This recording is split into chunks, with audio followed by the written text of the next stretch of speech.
Então, a Agência UFPR Internacional é uma unidade administrativa que está voltada ao processo de internacionalização da universidade aqui brasileira. A abertura dessa universidade para contatos com pesquisadores e com estudantes e com corpo técnico de universidades estrangeiras. Então, o objetivo principal de uma unidade como essa, voltada para a internacionalização, é favorecer o contato acadêmico, seja em nível de estudante de graduação, de estudante de pós-graduação, corpo técnico, dos docentes, pesquisadores, com as suas contrapartes no exterior. Então, a gente tanto trabalha com a oficialização de acordos de cooperação, quanto a gente também trabalha com processos de mobilidade. Olá, eu sou o Logan Nobre, falo de Curitiba e sou um dos editores de marketing científico da revista ITZ, Novas Práticas em Informação e Conhecimento. Começa agora mais um episódio do podcast Revista ITZ, com uma ação do projeto de extensão Ciência Aberta e a Gestão da Informação Científica da Universidade Federal do Paraná, a UFPR. No episódio de hoje está comigo André de Macedo Duarte, que é doutor em Filosofia pela Universidade de São Paulo, a USP, e é bolsista Produtividade em Pesquisa CNPq nível 1C. O André é professor na UFPR, onde também é diretor da agência UFPR Internacional. E é sobre isso que nós vamos conversar agora. André, seja muito bem-vindo ao podcast Revista ITZ. Muito obrigado, Logan. Prazer estar aqui com você, um prazer estar aqui com todas as pessoas que vão assistir depois. Prazer é todo nosso. Aproveita e já se apresenta para o nosso público te conhecer melhor, diz quem você é, de onde você veio, o que você estudou, no que você trabalha, enfim. Esse é o seu momento aí de brilhar. Obrigado. Então, meu nome é André Duarte, e como você bem disse, eu sou professor aqui no Departamento de Filosofia. Eu fiz concurso aqui em 1998, então estou aqui já há bastante tempo em Curitiba, vindo do doutorado em São Paulo, vindo de algumas experiências no exterior, e depois, desde 2017, eu fui nomeado pela gestão da universidade, pela reitoria, professor Ricardo Marcelo Fonseca, como diretor de Relações Internacionais aqui da UFPR. O meu mandato vai até 2024. Então, já estou aqui num tempo assim, bastante grande, e já aclimatado nessa dupla função de professor, pesquisador, orientador e também diretor aqui de Relações Internacionais da nossa universidade. Uhum. Fala um pouco sobre a sua trajetória acadêmica, o que você estudou, de onde que veio a sua graduação, os cursos que você fez, que eu vi que teu Lattes é bem extenso, hein? Você passou por muito lugar.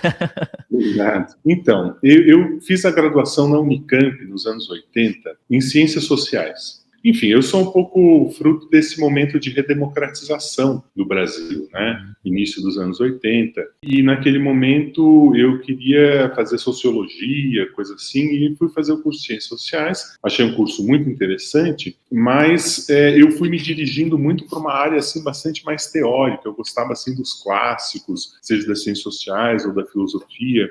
E, então, quando eu fui fazer o mestrado, eu achei que que o meu perfil não era tanto as Ciências Sociais, mas talvez a Filosofia. E aí eu fui para o mestrado na Filosofia e fiz o mestrado na USP em Filosofia e depois o doutorado na USP. Nesse período do doutorado, eu tive uma oportunidade de pesquisa no exterior muito interessante, que foi aquela conhecida Bolsa Sanduíche, oferecida pela CAPES, mediante avaliação, etc.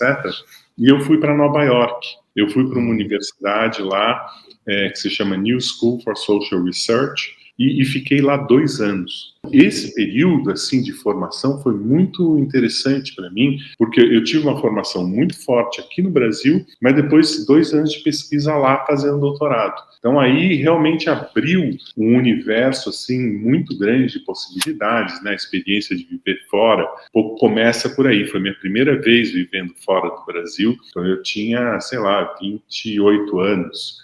Hoje em dia as coisas mudaram muito, pessoas, estudantes mais jovens vão inclusive mais cedo para o exterior. No meu tempo isso não era assim, a gente nem cogitava ter uma experiência no exterior. Concluí meu doutorado em 97, depois desses 2 anos fora, surgiu um concurso, fui aprovado aqui no Departamento de Filosofia e iniciei o trabalho aqui em 98. E, enfim, venho trabalhando sobretudo com filosofia política e filosofia contemporânea. Eu mencionei a questão das diretas já, lá no início dos anos 80, a redemocratização.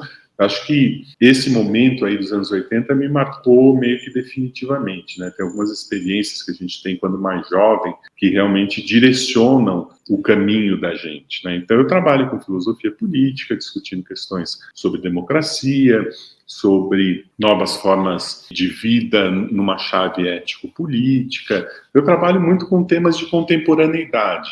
E a minha experiência internacional foi uma experiência internacional como pesquisador. Primeiro como doutorando, né, fazendo doutorado na USP, mas com um estágio em Nova York. E depois, já professor aqui, eu tive a oportunidade de fazer um pós-doutorado na Universidade de Barcelona. Foi uma outra experiência assim, muito rica, né? Eu vivi um ano em Barcelona, na Universidade de Barcelona, fazendo pesquisa. Isso foi em 2002 para 2003. E depois um segundo pós-doutorado que eu fiz na Universidade de Paris 7, com um professor da filosofia, mas num departamento de sociologia, que foi de 2011 a 2012. Eu acabei tendo uma experiência diversificada, né? Porque eu fui para os Estados Unidos, para a Espanha e para a França. Eu acho que um pouco essa experiência internacional no nível acadêmico abriu portas, enfim, para que eu chegasse aqui nessa posição de diretor de Relações Internacionais da UFPR atualmente. Porque, assim, eu não fiz um curso de Relações Internacionais, né? Nem há muitos cursos de Relações Internacionais no Brasil, hoje mais, mas quando eu estava no período de graduação, bastante menos. E nem era realmente a minha expectativa, não é? Mas a gente vai trilhando um caminho e as portas vão se abrindo, a gente vai se direcionando para algumas atividades. Então, acho que a experiência internacional e a experiência acadêmica, elas se juntaram, e aí faz sentido, enfim, eu estar aqui nessa posição de relações internacionais. Claro que quando eu cheguei aqui, eu tinha que aprender o beabá de um monte de coisa, né? Quando eu entrei aqui em 2017, um mundo completamente diferente, porque aí eu saía do meu, vamos dizer, da minha caixinha, né, departamento de filosofia, e acesso à universidade inteira, né? Eu tenho que me relacionar com pesquisadores de toda a universidade e com os contatos deles no exterior. Eu imagino que essa sua experiência internacional, essa sua vivência em diversas universidades, em diversos países, contribuiu não só para melhorar o seu fazer profissional enquanto diretor da agência, mas em sala de aula também, né? Você pegou Sim, várias não, experiências de diversos professores e imagino que esteja aplicando isso, né, com seus alunos também. Sim. Não, isso é decisivo. Eu diria assim que é uma experiência muito importante do ponto de vista profissional, acadêmico, né? Porque você coloca, vamos dizer, você coloca em confronto a sua história, a sua tradição, com uma história estrangeira, com uma tradição estrangeira, então com realidades diferentes. Então, esse encontro, né, entre aquilo que formou você e aquilo que você encontra no exterior é muito rico. Então, do ponto de vista profissional, a experiência no exterior sempre vai ser muito interessante. Não importa o país onde você tem essa experiência, sempre vai ser muito marcante. E tem a dimensão, vamos dizer, existencial, pessoal, né? Que viver no exterior é também se confrontar culturalmente com diversidade, com diferenças, com coisas que a princípio você não compreende. Então é todo um processo de aclimatação, de ampliação de horizonte. Então eu realmente acho que a experiência de vida no exterior, não importa o país para onde você vai, sempre vai ser algo profundamente enriquecedor e vai marcar decisivamente. Claro, é diferente se a gente vai a turismo. Você vai, fica um mês, fica 15 dias, não sei, no exterior. Isso a gente não tem essa imersão, esse enraizamento numa outra cultura, numa outra língua. Né? Agora, quando a gente vive essa experiência num período mais longo, 6 meses, 1 ano, 2 anos, bom, aí é uma coisa que não sai mais da gente. Até pelo fato de que a gente entra numa outra língua, né? A gente começa a ter aquela brincadeira, né? Você já está sonhando em outra língua. É uma coisa muito profunda, porque você descobre que a experiência da outra língua, da língua estrangeira, não é só um veículo de comunicação. Ela é também uma forma de pensar, é uma forma de existir, uma forma de se expressar. Então aquilo te amplia muito. Né? E você mesmo acaba descobrindo, vamos dizer, potencialidades em você que na sua própria língua você não tinha. Claro que a gente nunca vai falar a língua estrangeira como a gente fala a nossa língua. Mas justamente no jogo dessa limitação, né, que a gente nunca vai ser completamente fluente, abrem-se outras perspectivas. A gente pensa diferente, a gente fala num outro ritmo, a gente tem outra compreensão das coisas. É muito interessante. Então, essa experiência de internacionalização é algo que sempre me fascinou, de verdade, né? Desde a minha primeira experiência, que foram aqueles 2 anos de Nova York, isso para mim sempre foi alguma coisa marcante, né? Sempre foi uma coisa que me pegou, assim. Eu gosto muito até hoje, né? Bom, para estar aqui nesse meu lugar tem que gostar, né? Você tem que poder, você tem que, né, se lançar para essa experiência de ir para países que são muitas vezes diferentes, muito diferentes do nosso. Imagino. Vamos falar um pouquinho aqui da agência UFPR Internacional. Para quem está nos acompanhando aqui, nos ouvindo, nos assistindo e não sabe como funciona a agência internacional da UFPR ou da sua própria universidade, né? Porque as universidades diversas possuem uma agência como esta. Então, conta pra gente, o que é uma agência internacional, para que serve, a quem ela atende, quais são os serviços? Claro. Então, a Agência UFPR Internacional, ela tem esse nome, né? Agência UFPR Internacional. Em outros casos, são secretarias internacionais, ou são escritórios de internacionalização, ou pró-reitorias, em alguns casos. Então, sempre é uma unidade administrativa que está voltada ao processo de internacionalização da universidade aqui brasileira. A abertura dessa universidade para contatos com pesquisadores e com estudantes e com corpo técnico de universidades estrangeiras. Então, o objetivo principal de uma unidade como essa, né, voltada para a internacionalização, é favorecer o contato acadêmico, seja em nível de estudante de graduação, seja em nível de estudante de pós-graduação, seja em nível do corpo técnico, seja no nível dos docentes, pesquisadores, com as suas contrapartes no exterior. Então, a gente tanto trabalha com a oficialização de acordos de cooperação, quanto a gente também trabalha com processos de mobilidade de estudantes de graduação, estudantes de pós-graduação, corpo técnico. Então, é sempre assim, a gente é o elo com os nossos parceiros no exterior.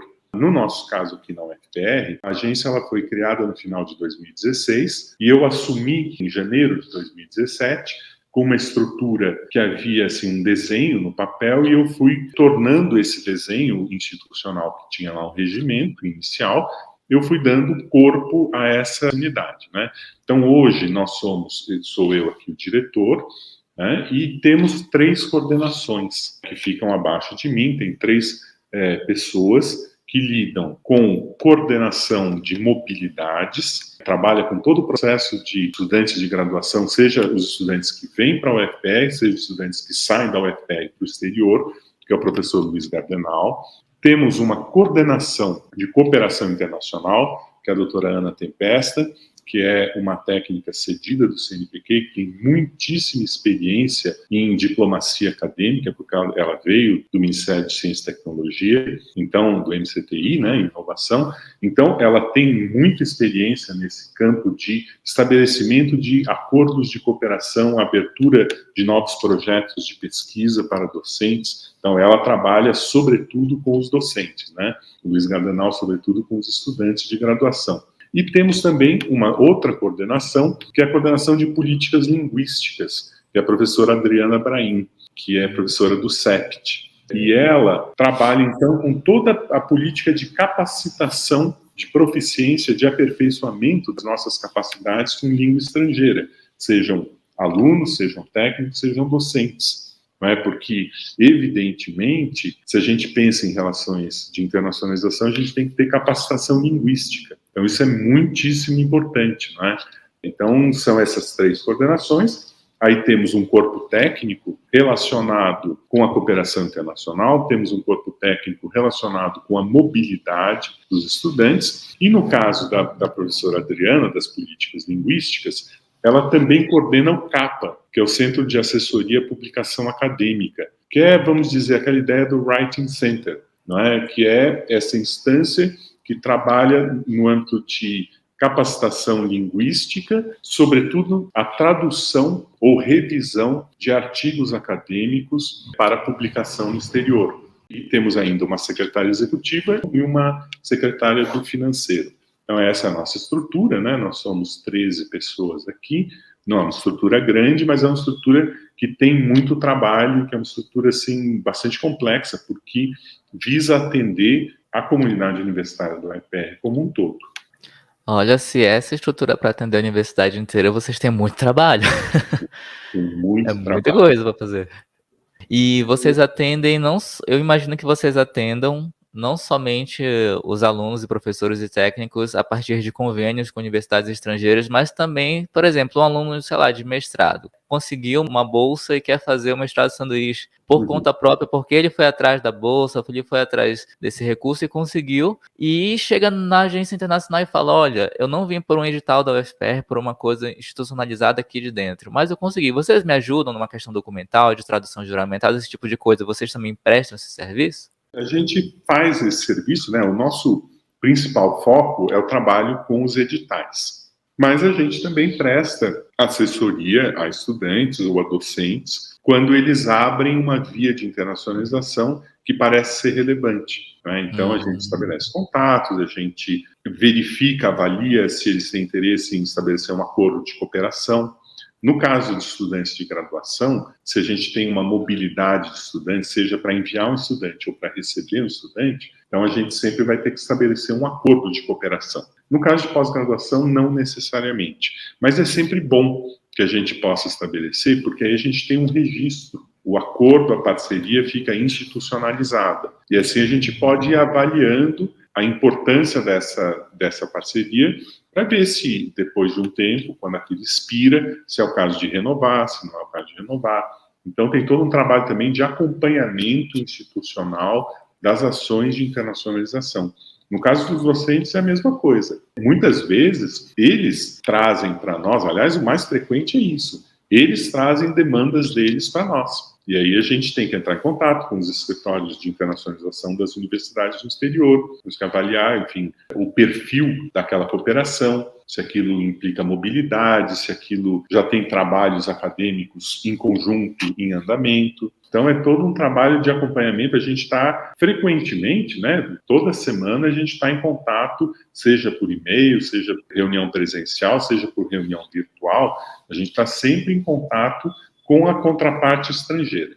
Para estar aqui na posição de diretor de Relações Internacionais, é importante que seja um professor que tenha no seu currículo também essa base forte de ser um pesquisador, com experiência internacional, porque senão é difícil a gente estabelecer esse contato. Muito bem, então fica a dica aí para você, estudante, técnico e professor, que está pensando em fazer parte da sua formação em outro país e não tem só os editais da agência internacional. Se você, entre aspas, correr por fora, a agência também pode te dar um suporte, pode te dar uma consultoria em relação a isso. Professor, se você pudesse destacar uma única importância, um único qualidade da agência internacional, da importância dela dentro de uma universidade pública, que ponto seria esse?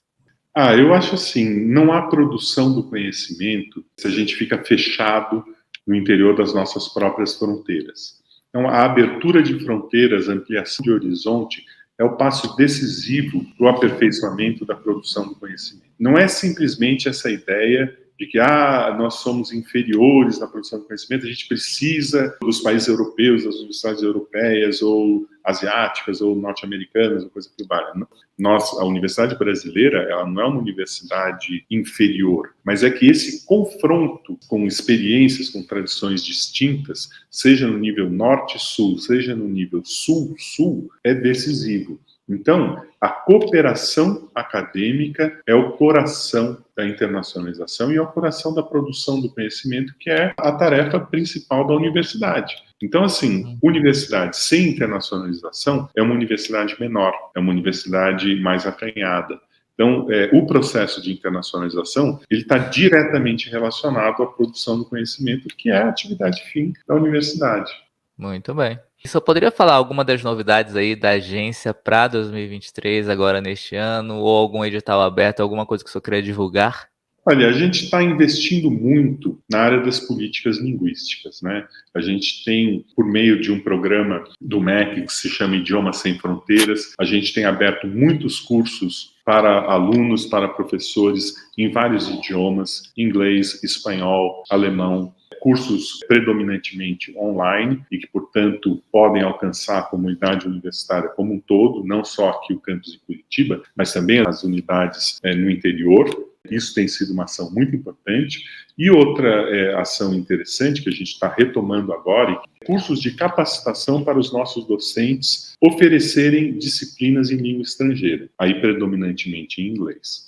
Porque isso é uma das barreiras, né? Muitas vezes é difícil que a gente aprofunde a recepção de alunos estrangeiros se a gente não tem um certo conjunto de disciplinas oferecidas em língua estrangeira, seja na graduação, seja na pós-graduação. E muitas vezes os docentes, eles têm uma experiência estrangeira, já apresentaram seminários, eles já fizeram conferências, eles têm uma experiência de pesquisa no exterior, mas eles nunca deram aula em inglês. Aí muda muita coisa, tem um aprendizado de como usar a língua, de como se valer, inclusive das suas limitações, porque a gente, como eu disse, mas saber como utilizar o conhecimento e a proficiência que você tem para poder se comunicar da melhor maneira possível e dar uma boa aula, e perder, inclusive, o medo de falar, de dar uma aula em outra língua.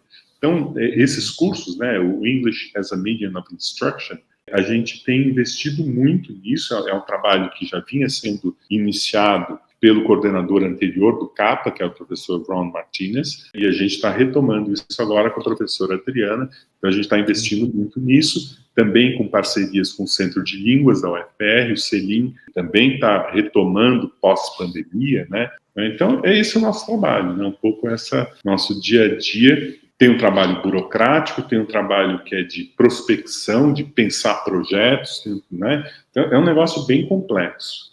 E é todo dia, né? A minha caixa de e-mail tem 100 e-mails por dia. É uma loucura. Só imagino, professor, isso deve ser bem complexo. Falar em complexo, conta pra gente um pouquinho como é que é a sua rotina aí enquanto diretor, não só diretor da agência, mas enquanto professor, pesquisador, orientador. Como é que é essa rotina em geral na universidade? É uma rotina intensa, não é? Porque a gente tem as reuniões nossas aqui, da minha relação com os coordenadores, estamos o dia inteiro em contato, seja presencial, seja por WhatsApp, seja por e-mail.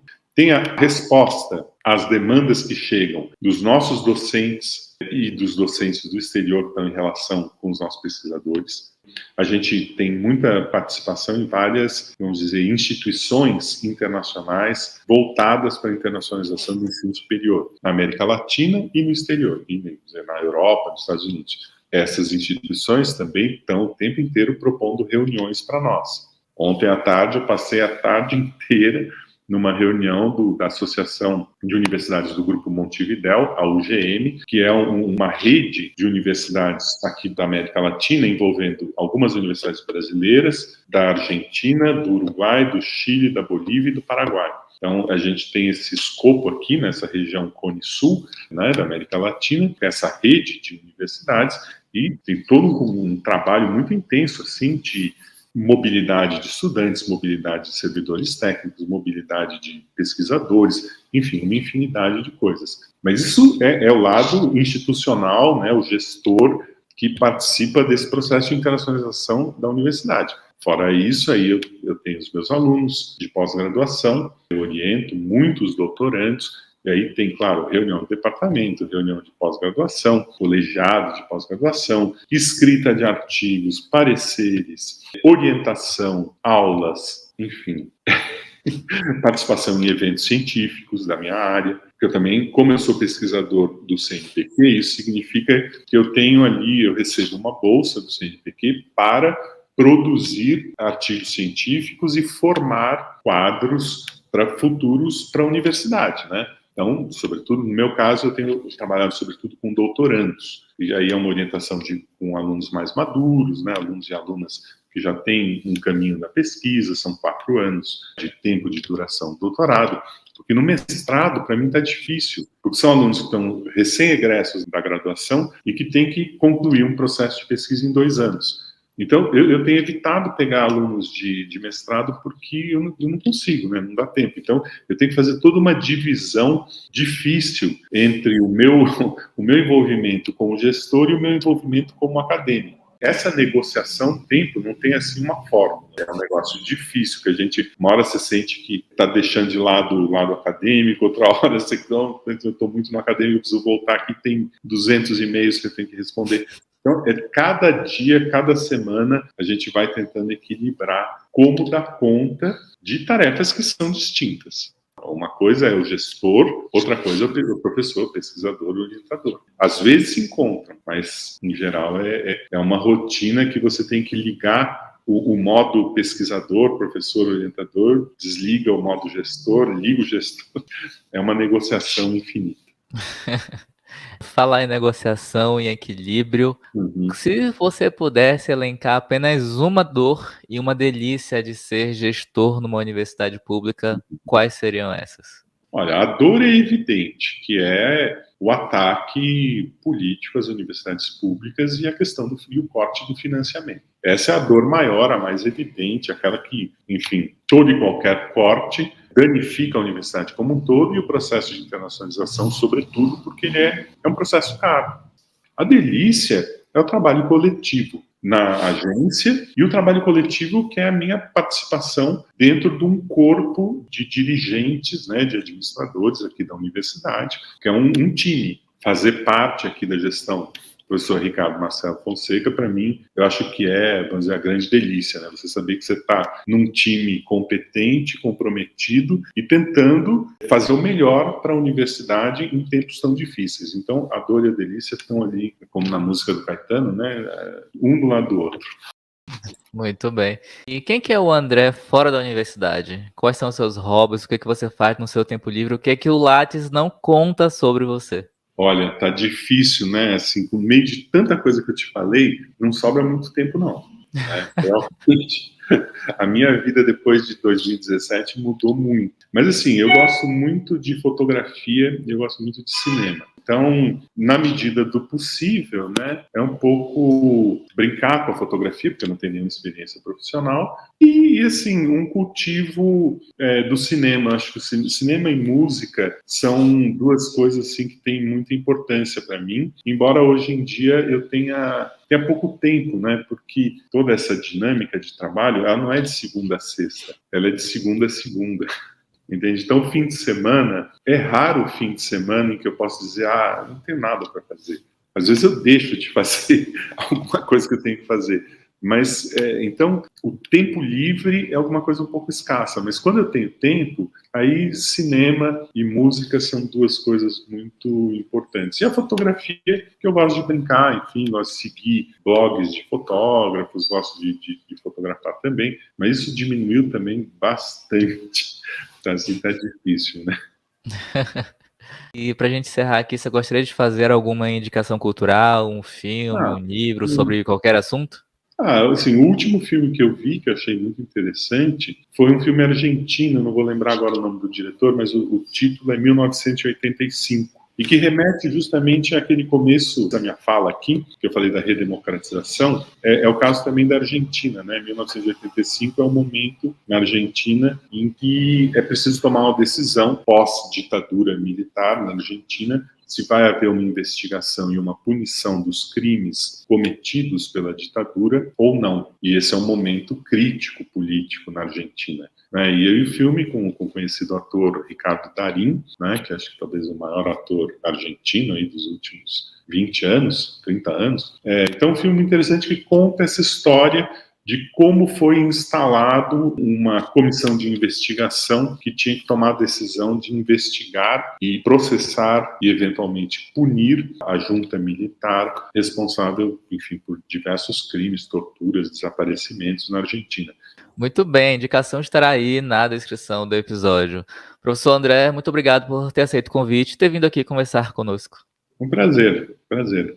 Chegamos ao fim de mais um podcast Revista ETZ, uma ação do projeto de extensão Ciência Aberta e Gestão da Informação Científica da UFPR. Na descrição estão os contatos do entrevistado e o link para você conhecer mais sobre a agência UFPR Internacional, dirigida pelo professor André de Macedo Duarte, que conversou conosco aqui agora. Na descrição do episódio também estão os links para você encontrar a Revista ETZ, um periódico científico interdisciplinar e de acesso aberto do programa de pós-graduação em Gestão da Informação da UFPR. A Revista ETZ tem um site e está no LinkedIn, YouTube, Twitter, Facebook, Instagram e nos 14 maiores agregadores de podcast do planeta. Basta procurar por Revista ETZ. Eu sou o Logan Nobre e a gente se fala no próximo episódio. Até mais. Perfeito, até mais. Muito obrigado aqui pela oportunidade e até logo a todas e todos.